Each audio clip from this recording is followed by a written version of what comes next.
Hello, everybody. Welcome along to another one of these Fotospeed talks. I'm here with Tim, as per usual. Hello. And we are very happy to welcome professional photographer Alex Hare. Alex, how are you? Oh, fine. Thank you. Hi, Sam. Hi. It's great to have you on. We've sort of crossed paths on a couple of things before, but it's great to sort of sit down and chat with you. Myself and Tim obviously do a number of these Fotospeed talks, and we talk to different photographers, people doing different genres, people have had different journeys to it. And I think today we wanted to just touch on a little bit of your background, because I think it's quite interesting how you've come to be a full-time photographer. Some of the realities of that, of course, I think is worth us talking about.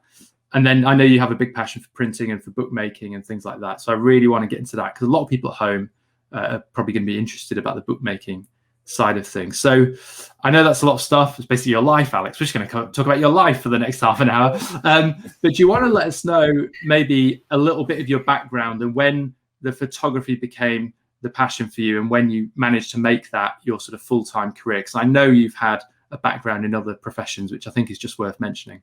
Well, I was fortunate to go to Cardiff University, and part of my higher education was photography. So I have got an academic background in it, and I was really lucky because I had Dan Meadows, who's quite an eminent social documentary photographer, as my sort of mentor, if you like, and he oversaw me for my dissertation, which was all about war photography, and in particular the first Gulf War. So I had quite a strong academic background to photography, and coming at it from an editorial and a news perspective.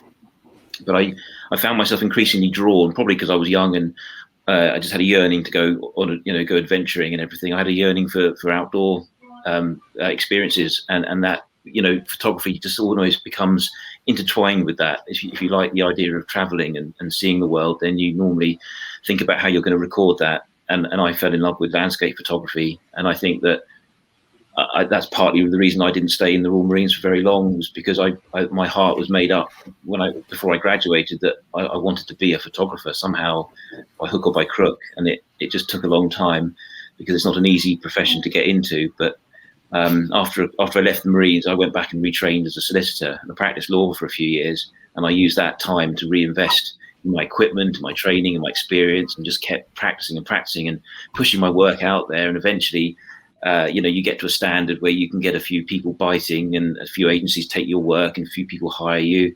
And then when I was 30, I was in a position to make the break and launch myself full time. So that's a plotted history, if you like.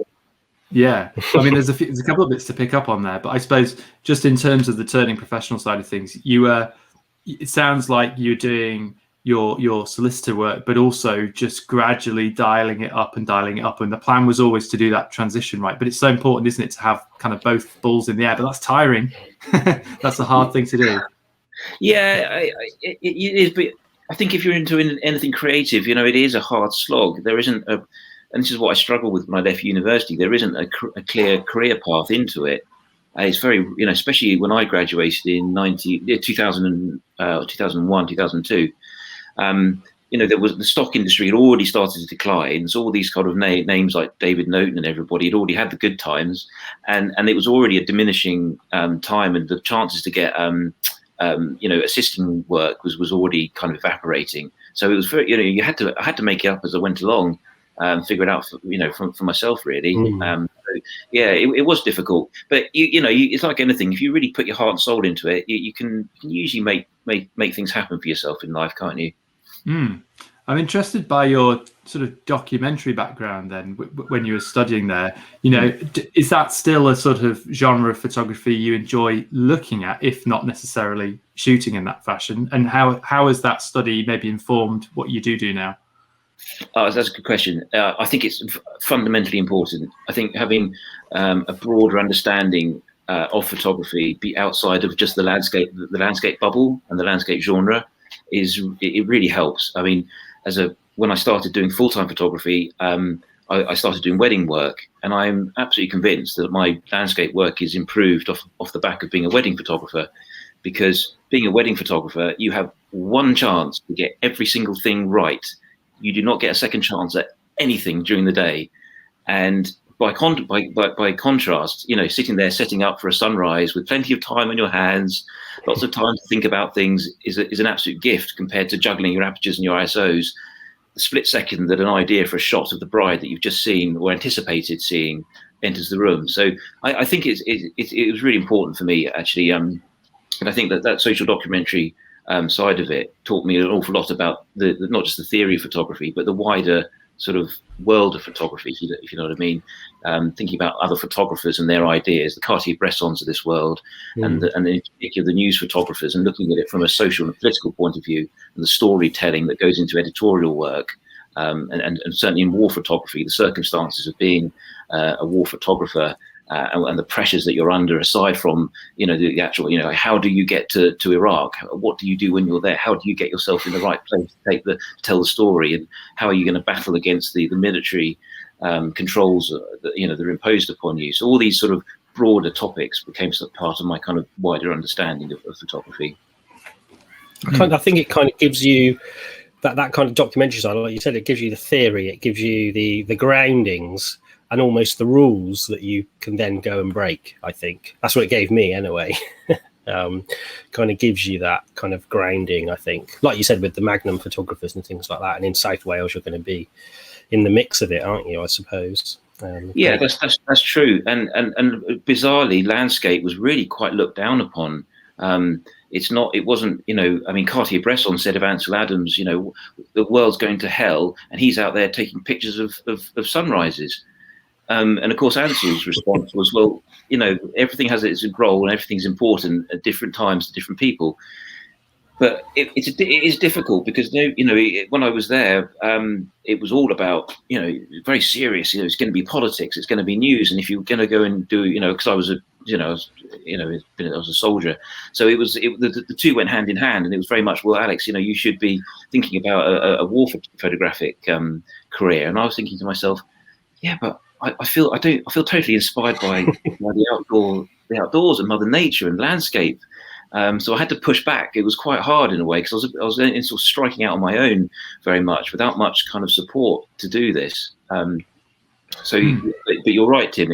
It does give you that wider understanding of how other senior practitioners have gone about those sort of techniques of storytelling, which goes beyond just getting one nice shot and everything, but thinking about how you build up a body of work. For sure, yeah. Yeah. And I think we're gonna touch on that with the bookmaking, because that's a big thing, and we'll come to that later in the chat about those bodies of work and curating that and then putting it together. But it's funny, isn't it, how there is a bit of tribalism, and I suspect, to be honest, that landscape is still potentially the sort of grubby child in the certainly in the educational side of things. But I think that potentially there's different motives here, and you've alluded to it a bit, Alex, is that sometimes photography can be used for sort of political gain, or not political gain necessarily, but exposure, or to tell a story, or to lean a narrative towards something. Whereas I feel very much so that landscape, although there's elements of that now with the environmental issues we're having, but the pursuit of landscape photography maybe is more of a introverted, it's more of a self-reflective practice, isn't it? A bit like different art forms perhaps, or different even yoga or something, whatever it might be, you know what I'm saying? So I think maybe it's that focus that's completely different, isn't it? And is that the same for you? I try and not make it that way, because my problem with that is that that's when, and unfortunately I think a lot of landscape photography can suffer from this. The photographs become an extension of the ego of the photographer, and they become about the photographer saying how wonderful they are, rather than the work being about the viewer and about something bigger. So, for example, if you look at Joe Cornish and how he's really positioning his work as a way of talking about climate change, or Sebastião Salgado, whose project Genesis is an incredible inventory of planet Earth, and it's all about the idea of wilderness and habitat loss. These are projects and these are photographs that are removed from the photographer. And I know that, and I agree with you that, we do probably all start by thinking, yes, I'm going to do this for myself and I'm going to take these pictures. But then those pictures just become about you and your experience. And that's where I think that the genre suffers in the art world, because it kind of falls awkwardly between the social documentary world and the art world. And the art world doesn't really take it seriously because it's well, what's it about? Well, it's about you. Well, nobody's really interested in that, you know. And the social documentaries are all about telling stories and everything. And they're saying, you're not telling any stories. You're just telling us that you went up and took a beautiful picture that morning. You know, well done. What do you want, a pat on the back sort of thing? And so it does struggle, and it is hard to kind of reposition the genre and the work that we create in a different sphere. Certainly is. So would you say you're more of the you know, looking at your images, obviously I know I'm speaking maybe landscape, and the fact that you do commercial work, I think it's really important. We need to talk about that. We've got some images to share as well, but are you more of that very more traditional sort of view from a landscape point of view? You know, how do you feel about that from the point of view of sort of traditional representation? Oh, I mean, look, I think classic landscape photography is timelessly beautiful, and anybody can do it if they want to. And that's what's great about it, is that it's accessible to everybody. And as far as going into the landscape, the idea that any one of us can walk into the landscape with a camera and create something is a wonderful thing. It really is. And the fact that it's about our own lived experience, that's not problematic to me. My only critique of it is that if we're trying to get it accepted in the sort of more higher echelons of art and everything, that's where, you know, we need to go a bit beyond that. But at an initial level, creating beautiful pictures and depicting wonderful experiences of nature is a brilliant thing for us to be doing. And I spent my, you know, as much of my landscape life helping people to achieve that, because I believe in it, and I believe it's a good and healthy thing for us to be doing. Yeah, it sets off that passion for the outdoors as well, doesn't it? And helps people just kind of have, you know, I suspect, because you do a lot of workshops and things, you know, you get lots of clients who are very full on, you know, professional, you know, very, how do I put it, very serious professions. Sometimes people are into, they're in high stress jobs. And I think it is interesting that photography can have these many faces. It can be there as a de-stress, it can be there as a serious art form, it can be there as a storyteller, it can be there as a whatever. So I suppose if we think about that, where does this balance between the commercial work and your own practice kind of sit? How do you juggle those two things, or are they really just one for you? No, they are different things for sure. I mean, I had a picture on the cover of Kent Life recently, and they totally stripped out my sky because the sun conflicted with their masthead, and pasted a bit of orange colour. But for commercial reasons, it worked for them. The fee is the same. Everyone's happy. You know, that doesn't really matter. Whereas on the sort of more personal, creative side, you can be a lot more responsible, if you like, about how every part of your picture appears, and you can be in charge of it to a greater extent. But then, of course, you have the flip side of that is you have to fall on your sword if you don't get it right. You know, you have to be, you know, you have to take responsibility for the highs and the lows. And when it comes to something like, you know, photographic competitions, I'm very lucky in that I've done very well in some and won some, and I've also done terribly. and I think as much as you can take the plaudits in one sense, you also can't get too upset and too worried when it doesn't work out, because, you know, entering a competition is almost a bit of a commercial venture, and you know, you're putting your work before somebody to be judged. Whereas when you do it for yourself and it's personal, then you don't need to put that exposure. You don't need to put yourself through that torture, do you? No. And Tim and I had to pick out the winners for the FS Black and White last week, and that was a nightmare. Oh yeah, that was just it's impossible. Yeah. Well, the standard's gone up, don't you think? I mean, yeah. I think over the last 20 years, the quality of the photography, with the number of people that have been on workshops and have thrown themselves into this genre, it is staggeringly high as a quality of image production. Can we talk about?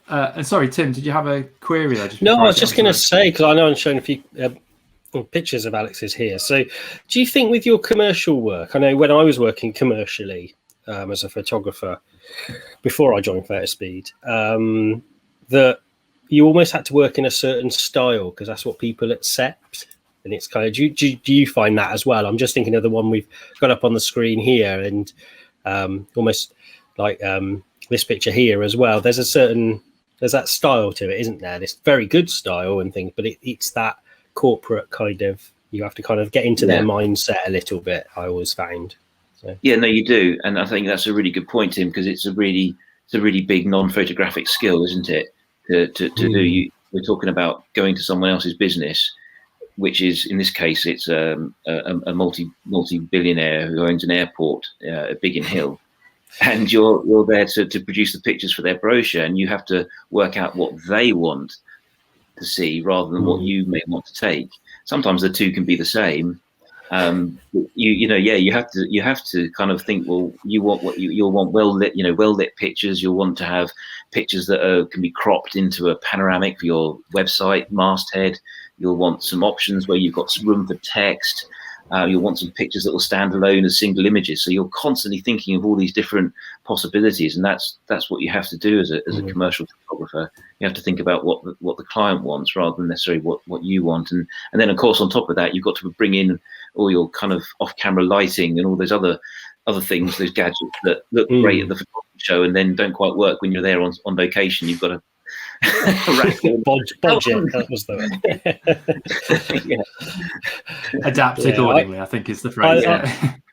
I always found those things you'd buy and then you think actually you don't use them because they you try and work and think it's not going to work. Well, just put it doesn't work. You can't trust it. No, I mean, with my commercial work, I keep it so super simple. I rarely use more than 2 lights. Very, very rarely. And most of the time, I'll try and get away with 1 light. So I often work on my own, so I don't have an assistant to carry lights for me. But I think here's the chap who does the Pirelli calendars. Testing. Yeah. I think he said it. I only use 1 light because God has only got 1 light, and if it's good enough for God, it's good enough for me. And I think with 1 light, if you can cleverly use 1 light in combination with whatever other light is available, be it tungsten lighting or natural light, you can come up with some really compelling images. You don't need lots of super complicated setup, even though the gadgets let you do it. Okay, well, let's get into the book side of things and the printing side of things, because I know you run some bookmaking courses with Lizzie Shepherd, and I think there's 3 different courses. Correct me if I'm wrong on that, but this seems to be something that you, and I know Lizzie's very keen on and has done a lot of work with. So, what's the appeal with the bookmaking, and how did you kind of find your way into kind of perfecting that? Interesting one. So Lizzie had learned to make books a few years before me. I think because I was so at that time I was so heavily involved in the commercial side of my business in terms of I was working extremely hard to make it a thing that, and when you work commercially, you put them on WeTransfer and off they go, and that's it. So I never really thought too much about printing and any final outcome. I hardly had any of my pictures on my wall. I tend to put my wife's good photographer, so I tend to like seeing her pictures up. And I think that because of the nature of commercial photography, you're not the only time you see it as a final tangible thing is if it ever makes it into a magazine or something like that. I wasn't really in the mindset, and then I started to get. And then our workshop business started to grow, and I realised that we were going to be doing a lot more kind of landscape work, and I started to do an awful lot more locally. And I entered a bit of a doldrums period because I started to feel a bit deflated. I was out there shooting all these raw files, and I knew that they were really going to be really nice. And I'd get home and I'd type them up on the computer, and everything looked great. And then I was like, well, now what? This isn't going to. No one's going to see this. I could put this on the internet, but it will be like a fleeting moment of glory, and that's that. And it was a little bit. I felt a little bit of despondency actually with it all, and I found sanctuary in my commercial work because at least there was a point to it. I mean, at least I was going to get paid, and at least someone was going to like them, whereas sometimes I think, and this is why I have a lot of empathy with a lot of people who aren't doing this as a job. Because if you want your pictures to be seen by someone else other than yourself and your mum, how do you do that? And how do you get that shared enjoyment of presenting your work and feeling like you're connected to a wider community of people and with a wider audience? Because otherwise, you get to a stage and, well, I'm good enough. It'd be nice for other people to enjoy it. And that's when I came around to the idea of printing and bookmaking, because again I would do the printing and I would think, well, this is good, I've got a nice picture on the wall, but I've got to leave it up there for a good 6 months to justify all the time and effort of framing it, and I've got a whole stash of these pictures that I'm really pleased with, so there must be a way of getting more pictures out there. So then you start doing diptychs and triptychs and printing them smaller and having more on there, but there's only so much wall space. And then I remembered in the back of my little pea-sized brain that Lizzie had shown me a couple of books that she'd made. I thought, well, that's good. I'll look into that. And I found a lady locally, because at that time Lizzie hadn't made some for a while, because her sort of work had gone in a different direction. She kind of parked it temporarily, I suppose. So I went off and I learned from this lady who was outside of the landscape bubble, which is, again, as a point of discussion, is worth picking up on at some stage, I think. Because I think if we can get outside of our known parameters and all the sort of regular things in the landscape, we can actually learn from other people, other genres quite well. So this lady had nothing to do with photography, but she was a master bookmaker. So she taught me how to make a Japanese book, and she taught me how some other basic skills, folding paper and the techniques with it. And I started to think to myself, because I had a background in education and I taught at the university for a short period, I thought, how can we turn this into something that other people could benefit from? Because I realized that making books was brilliant. You could display lots and lots of pictures all in one beautiful thing that you had hand created yourself. So you had creative control over the whole journey, from the kit you buy to the places you go, to the ideas for your compositions, to the post-production, and then through to the final presentation and the printing. And how good is that? You know, you've got complete control over the whole creative process. And that is a thing to be really proud of. And that's very fulfilling as well. And it's that fulfillment, I suppose, that bookmaking kind of plugged a major hole in my photographic boat, if that metaphor works. Yeah, stop you from sinking, sort of. Yeah. Tim, because I know you have a great deal of experience as well with the bookmaking side of things. What do you find? Because there are challenges, and Alex has alluded to the fact that it's all kind of down to you, it's all open to you, and that's the reward. But maybe sometimes it's curating, it's knowing which images work with others, it's the practicals of putting it together. So what do you think, Tim? What do people struggle with maybe? And then maybe Alex, after that, if you've had experience with other people, what their challenges have been?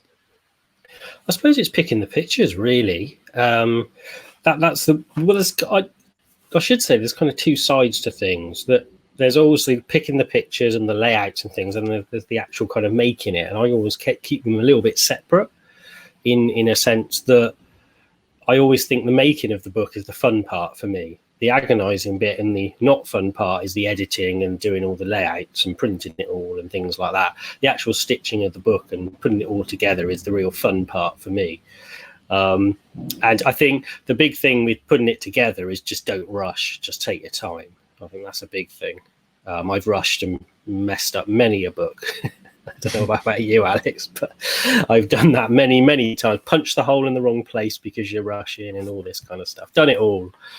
But it's the editing, I think, the process for me. And what works for me is printing the pictures little and keep putting them out on the floor or putting them on the wall. And I think you instinctively know, I don't know if you find this, Alex, but you just instinctively know after a while. You kind of look at it and you might take out a picture that you absolutely love, but you have to do that. So it all kind of works really nicely together. And then the echoes of the work as you go through the book as well. They kind of just naturally happens, and you have to kind of trust it. The problem is it could take a day or the morning, or it could take 6 months. So there has to be kind of a little bit of a kind of, you have to push yourself along a little bit is what I'm trying to say, I think. So, yeah. But I don't know what you think, Alex, if you find that as well. I think you're right. It's the sequencing, isn't it? It's the ordering of the images, and I think that I certainly didn't really worry too much about that. I was like, well, I'll worry about that later on. All I want to do is learn how to make a book, and actually, the mechanics of making a book once you learn are very simple. It's a little bit like, the analogy I use when I'm teaching people this is, it's a bit like those pesky aperture, ISO, and shutter speeds. Once you get to grips with what they are and how they work, then you're totally free to make any kind of creative decision you want with your camera. Once you're over that initial technical hurdle, then you're away. And the same as with the bookmaking. Once you know how to fold paper and how to glue it in the right places, and how to make a couple of different types of book, you're done. It's the question now is, what's the content? How are you going to populate these books with your images? And I think that's the harder thing, isn't it? That's the higher level of approaching it. And how do you sequence it? And when Lizzie and I do ours, we teach the sequencing in from sort of different perspectives. Tim's right. There's the way Tim's talking is what we call flow. You can order your pictures according to an idea of their flow from one to another, and that can be an intuitive process. But there's also other ways of doing it. You can think about it more conceptually in terms of thinking about the chronology that they were taken, or do you challenge that chronology?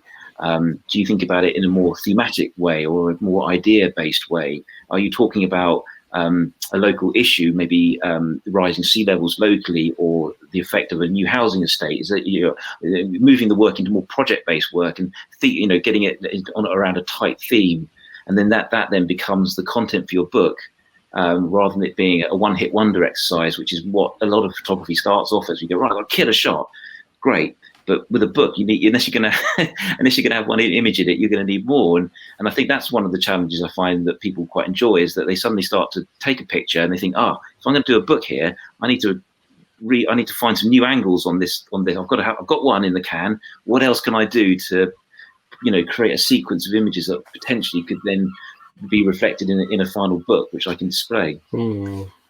Yeah. So you're alluding to the fact really that decision about the book actually can come during. It's not necessarily just something you worry about at the end when you've got all these images. It can even be at the very beginning. It might be the seed of sending you out and making the work, but that will affect how you work in the field, right? Yeah, that's right. I mean, there's two types of picture. There's the ones that you've taken and the ones that you're going to take. And the ones you should have taken. That's the third one. the ones you missed. We can't worry about the things we missed in life. But you can look back at your work. I mean, I've done that where I made a book called Chronos, and the Chronos is a book all about the effects of time on wilderness landscapes. And so I've gone back into my archives and pulled images together from all sorts of different trips, which otherwise would have been completely unconnected. But by theming them or using them to illustrate the idea of time passing and the huge periods of time that affect the landscape, I've managed to get all those amazing pictures that we've all been and enjoyed up in the Outer Hebrides and in all these amazing places that we've all had the fortune to go to with our photography, and pull them together into a book. On the flip side of that, you can say, I would like to do a book about whatever, and you go out and you shoot for it and you create new work. So books are great because they're ways of digging stuff off the digital, off the hard drive, where they're just sat there collecting cyber dust, which is something I'm really passionate about helping people avoid, because we've all got so many images we've collected now, and getting them off the hard drive and out there as something that we can enjoy on display. And bookmaking is great because you can accommodate 10, 20, maybe even more pictures in a book. So just a couple of things, Alex, just before we finish up. I'm going to ask you about kind of what's next for you in a minute, but in terms of the bookmaking and maybe the printing side of things, so do you do much printing at home as separate to the books? Single image printing, is that something that kind of excites you still as well? Yeah, I mean, seeing a picture up, printed big on a lovely piece of A4, A3, or A2 paper is just a wonderful thing. And single image printing is never going to stop, not for me anyway. But it's nice to be able to turn the printer on and rattle off some smaller images and have a means to use them and get them on display as well. Tim, is there anything else just before we wrap up? We didn't talk about paper, did we? Oh, no. Let's talk about paper. What's your favourite? What do you use commonly then? A mix, or have you got a favourite? Yeah, platinum cotton is just the most beautiful paper in the world. It's a great paper for everything, but for the bookmaking, it's interesting. For the bookmaking, you need a thinner paper because book pages need to be thin, and platinum cotton's a very heavy 305 GSM paper. So Lizzie and I have found that the Matte Ultra and the High White Smooth Light is the best Fotospeed paper for making books, because it's very high quality, produces beautiful outcomes, but you can fold it, it doesn't break, and it's not so thick that after 3 or 4 sheets you've got like a War and Peace type tome. So it's really good because because these papers can often get a little bit marginalized in favor of the more fine art papers, but actually they're the perfect ones for making books with. Yeah, they are perfect. The High White Smooth Light is, I think, and the matte duo and thing. Because of course, the High White duo, aren't they? Well, yeah, you can print both sides. Yeah. Which when you're doing the Japanese books in particular, it's nice to be able to print on both sides. Yeah. And the duo really nice versions of those papers are just perfect. Yeah. Any preference really there on black and white and color, Alex, or do you find it just varies on the type of images? in terms of what paper to use. Yeah. No, not really. I like matte ultra. Generally, it's so crisp, it's so wide. I mean, I'm a bit of a sucker. I suppose because I grew up was first inspired by people like George Meis, the Greek photographer, and Peter Lick, who I think maybe people's opinions have changed over the years, but those very sort of saturated, high key look, and the matte ultra helps support that. But high white smooth light does as well, and I printed black and white to both of those papers. And I thought that they were wonderful. I did a book on Barcelona just before COVID. Well, it was the weekend that COVID hit, and we left Barcelona, and then we went all into lockdown on the Monday. I did a book because it was the last time the Barcelona was open. And I've been to the new camp, and there was 80,000 people, and Lionel Messi scored, etc. We went to all the bars and everything, and then suddenly it was all over. So it actually became quite an interesting book because it was the last weekend that anything like that has happened, and it's not happened since. And that was all shot on my infrared camera, and so I printed all that onto matte ultra, and it's beautiful. I'm so proud of it. It's a beautiful book. Nice. I suppose the challenge with the books actually is sort of, I mean, it's a challenge and it's the point in a way is that you can't sort of upscale those handmade books. You know what I mean? You can't suddenly have 200 of them on the shelf to sell. No, you can't. No. So, I mean, if we're trying to do it commercially, I mean, I always joke with the clients that I'm pretty confident I could make a concertina book in under half an hour. But then I've made lots of them, and it's that I do the same one every time when I'm teaching it. So I feel like I could do it with my eyes closed. But I mean, even then, it's not. You'd have to charge quite a lot. But people do. There are some beautiful bookmakers and photographers making books. I mean, Sam, you're probably well positioned to talk about that with the sort of beautiful sort of project thematic books that you're making. And some of the handmade books, they do go for quite a lot of money, but really it's the content people are paying for, isn't it? It's not just the book design and the fact it's handmade that supports it. So if you can combine that with content that people are attracted to, then I think you've got a viable product. Yeah, it's funny, isn't it? There is that sort of niche sub niche now. I think Marianthi Linus does a great job with some of her work. She's the one that really leaps out for me because it's just so gorgeous, and it is in small quantities. But yeah, I think we're at the very kind of small end of the needle in terms of market size. But again, it's the act of doing it, and that's what we're trying to encourage really, is that just thinking about your work like that and producing something you can physically hold. You know how it is, Alex, in generations time you want something to be left of your work, not just sat on a hard drive that nobody can get into because it's defunct, or underwater, which is another problem. But good. Okay, well, we've covered loads of great stuff there, Alex. We appreciate your time, but we will let you go. And as I say to everyone, keep up with us on the YouTube channel. Do subscribe. We've got lots of videos coming. And anything else, Tim, just before we go? No, I think that's great. I think we're starting the whole bookmaking for the next couple of weeks, aren't we? So hence why we got Alex on. I know Alex has done a great blog for us as well. So that's going to be coming out as well. Cool. So yeah, just stay tuned for all our social media channels. And also, if you haven't subscribed, already subscribe, because we want to get those subscriptions up on our YouTube. So yeah, do it. Brilliant. Hit that like button. Right, that's enough of us telling you what to do. Have a good day, everybody. Cheerio. Bye-bye. Bye. Bye.